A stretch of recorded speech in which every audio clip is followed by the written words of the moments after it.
Marche suivie de meeting ce matin du Front patriotique et républicain, une véritable démonstration de force pour le Front comme pour exprimer son ras-le-bol face au travers des tenants du pouvoir.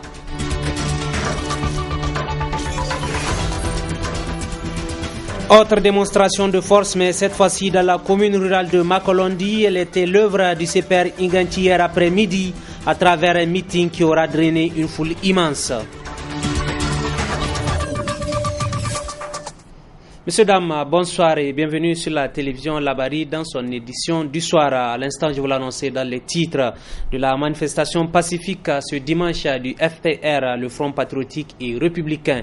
Une marche suivie d'un meeting pour critiquer la gestion des autorités de la 7e République, mais aussi pour interpeller l'opinion nationale et internationale sur le processus électoral de 2016.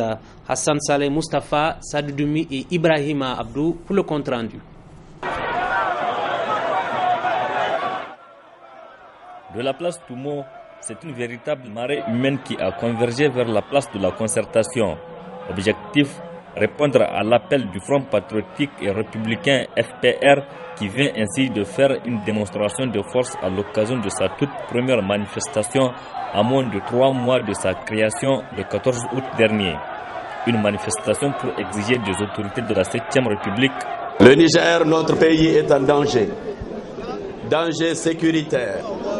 Danger social, danger économique et financier.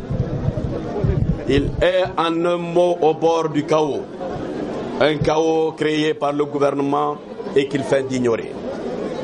Face donc à cette situation, il nous revient à tous, patriotes et démocrates, d'œuvrer à imposer au président Issoufou Mahamadou des élections inclusives, libres, transparentes et équitables. Nous devons tous créer les conditions pour sanctionner démocratiquement Issoufou Mahamadou afin qu'il retourne à ce qu'il sait faire le mieux, c'est-à-dire jouer le rôle d'opposant. Ensemble donc, exigeons du président Issoufou Mahamadou le respect des droits et libertés des citoyens tels que reconnus par la Constitution, la recomposition de la Cour constitutionnelle, la réhabilitation du CNDP, l'arrêt de son immixtion dans le fonctionnement des partis politiques et des associations, le fonctionnement normal de la CENI et l'audit indépendant du fichier pour aboutir à un fichier consensuel en vue d'élections inclusives, transparentes et équitables. La situation et le devenir de notre pays nous interpellent et nous le commandent. Le coordinateur du FPR de la région de Niamey saisit cette opportunité pour adresser aux leaders du front le message de la population de Niamey. Les populations de Niamey m'ont chargé de vous dire que les Charlie d'en face ne comprennent que le langage de la rue.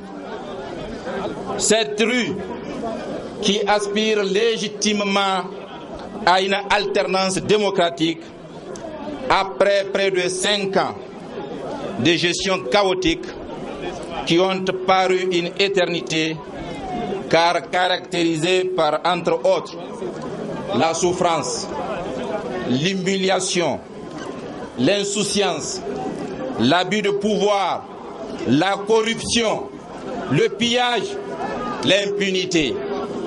Tour à tour, les différents responsables de l'opposition se sont succédés sur le podium pour expliquer aux militants et sympathisants la gravité de la situation socio-politique, économique et sécuritaire du Niger. Relativement à cette même marche, forte mobilisation donc des militants et sympathisants du Front patriotique et républicain FPR ce dimanche. Ils étaient donc nombreux à battre le pavé de la place Toumon à la place de la concertation. Constat de nos reporters Hassan Saleh Mustafa, Sadou Doumi et Ibrahim Abdou. Cette première manifestation pacifique du Front patriotique et républicain qui regroupe les partis politiques de l'opposition et certaines structures de la société civile a répondu aux attentes des organisateurs. Du point de départ, la place Toumon, au point de chute, la place de la concertation, ils étaient des milliers, les militants et sympathisants à prendre part à cette marche vide du meeting. Ces manifestants ont fait tous le déplacement pour une même cause, exprimer leur mécontentement à la gestion des autorités de la 7e République. Pour ce faire, ils ont scandé des slogans hostiles au régime en place. Des slogans qu'on peut toutefois lire sur les affiches aussi. Parmi cette foule colorée aux couleurs des partis politiques de l'opposition, les responsables de l'opposition, dont le chef de file El Hadj Seni Oumarou. Une mobilisation exceptionnelle qui a réconforté les organisateurs. Je voudrais, à l'entame de mon intervention, rendre un vibrant hommage à toutes ces femmes et à tous ces hommes qui ont su résister à l'inféodation à coups de billets de banque, d'intimidation, de chantage et d'appât de toutes sortes. Votre refus de la pensée unique et du gain facile vous honore et honore ce que nous avons en commun et de plus cher, le Niger. Je souhaite ensuite faire une mention spéciale à mes collaborateurs de la coordination régionale et aux militantes, militants, sympathisants et sympathisants pour cette mobilisation exceptionnelle. De toutes les manifestations organisées par l'opposition politique sous le régime de la 7e République, celle de ce dimanche semble être la manifestation qui a plus mobilisé les militants qui affichent d'ailleurs leur détermination à défendre les acquis démocratiques au Niger. Restons toujours sur le même registre politique, mais cette fois-ci à la commune rurale de Makolondi qui a servi de cadre à une véritable démonstration de force du parti CPR Inganchi en atteste l'accueil chaleureux qui a été réservé à la délégation de ce parti. Cérémonie à forte connotation avec la construction d'un puits à Bassora par un tout nouveau adhérent de ce parti pour alléger les souffrances des populations. Le point dans ce compte rendu de la rédaction. L'accueil est celui des hôtes de marque du terroir et il est réservé à une délégation du bureau politique national du Parti de la Convention pour la République, CPR Inganchi, dans la commune rurale de Makolondi. Une mobilisation des grands jours à l'image de l'ascension fulgurante de ce jeune parti, avec lequel il faudra désormais compter sur l'échiquier politique national. Ici à Makolondi, la forte mobilisation qu'on a, cette forte mobilisation réconforte vraiment le parti. L'objectif visé, c'est de pouvoir amener une rupture, et une rupture totale. Et qui dit rupture va apporter un changement. Vous voyez qu'on regarde à travers cette foule-là, on voit bien que c'est la jeunesse. La jeunesse est mobilisée autour de ce parti. Mais quand on voit cette jeunesse-là n'a pas son mot à dire. Donc nous, à CPR Inganchi, on ne nous a pas dit venez à CPR Inganchi. On s'est senti mal. Et c'est pourquoi on est venu à CPR Inganchi. Par des jeunes et pour les jeunes, ce bébé déjà vieux de 32 ans nourrit des grandes ambitions pour ce pays, d'où sa vision de gouvernance.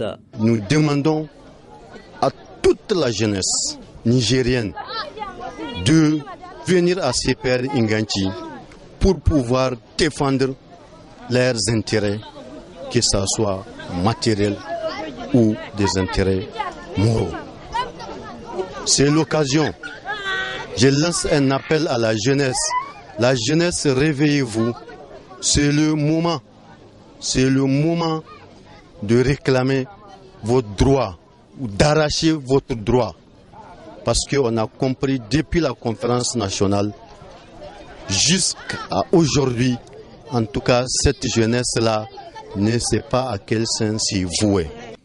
L'autre connotation forte de l'événement, c'est l'adhésion d'un enfant du terroir, séduit et convaincu des idéaux prônés par le CPR Inganchi, à la personne de Hamidou Abdou, plus connu sous le nom de Tinni, qui, réceptif à une vieille doléance d'une trentaine d'années, a décidé d'ériger sur fonds propres un puits à Bassara et les populations environnantes, dont le coup d'envoi du démarrage des travaux a été lancé par ce dernier, à la grande satisfaction des populations. Retour cette fois-ci à Niamey, mais sur tout autre plan, avec la population nigérienne qui croît exponentiellement. En atteste le nombre actuel d'habitants, soit 18 millions. Pour y remédier, une politique a été mise en œuvre, à savoir l'espacement dit des naissances. Loin de diviser, les vues s'accordent par les différents acteurs qui se sont appropriés. Le point dans ce compte rendu de la rédaction. Le Niger, pays enclavé, connaît une croissance démographique des plus galopantes, ce qui n'est pas sans conséquence sur son développement socio-économique. D'où cette vision comme alternative de la planification familiale. Dans le cadre de la planification familiale, le Niger était ainsi doté dans le domaine de la santé de la reproduction du plan que je suis en train de tantôt de parler. Le plan de la planification familiale est de 2013 à 2020, qui a été élaboré par le gouvernement avec le soutien important des bailleurs de fonds, de la société civile, des différentes ONG, des partenaires d'exécution et sans oublier le secteur privé. La planification familiale, une politique d'espacement des naissances qui revêt une importance capitale. L'importance, ça se voit d'abord chez la femme. La femme qui fait cette planification familiale, elle a le temps de s'occuper d'elle, de s'occuper de son foyer et de s'occuper aussi des enfants. Parce que quand une femme a beaucoup d'enfants avec des grossesses qui sont rapprochées, souvent elle a beaucoup de difficultés pour s'occuper, même pour les éduquer, c'est un problème. Et la planification familiale a un avantage aussi chez l'homme, parce qu'aujourd'hui la vie est dure, les temps sont durs. L'homme aussi est concerné dans cette planification familiale. Un espacement des naissances qui d'ailleurs n'est pas en contradiction avec l'islam.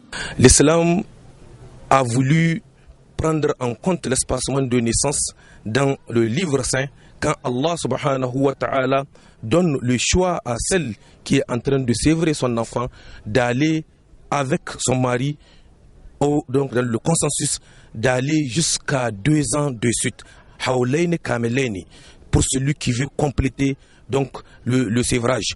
Ainsi vous comprenez, naturellement quand la femme sèvre son enfant, donc le système de reproduction est bloqué. Donc en disant de sévrer l'enfant jusqu'à 2 ans pour celui qui veut parfaire le sévrage, Allah voulait nous dire espacez, prenez le temps d'espacement de 2 ans entre le venu et celui que vous espérez. La planification familiale trouve toute sa justification et les vues s'accordent au regard de l'impérieuse nécessité dans la préservation de la santé de la mère et de l'enfant au sein du couple.